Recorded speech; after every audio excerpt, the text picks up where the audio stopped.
Hi, my name's Bob Linde. I'm an acupuncture physician and registered herbalist at Acupuncture and Herbal Therapies.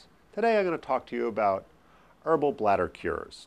So the most common type of bladder problem that we see is urinary tract infections, or UTIs. And I will say there's a couple of very common reasons why people get these. Number one is they don't drink enough water, or they drink too many high fructose corn syrup or high sugar content sodas or foods. So number one prevention is increasing your intake or decreasing your intake of sugars and increasing your intake of water to make sure you're flushing things out.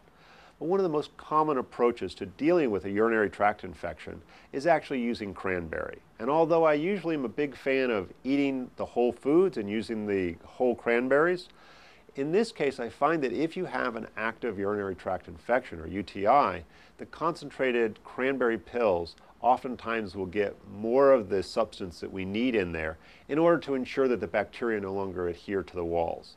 So I actually like the combination of increasing water intake, taking high dosages of the concentrated cranberry pills, and then if necessary, if it's bad enough, we can use the Chinese herbal formula Ba Zheng, which is a combination of a number of different herbs that are antibacterial and really help to clear out any kind of bacterial bladder infection.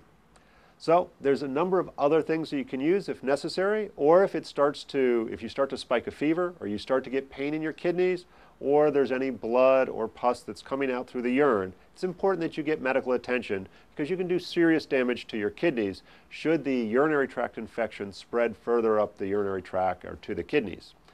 So this is Bob Linde at Acupuncture and Herbal Therapies talking to you about herbal cures for bladder problems.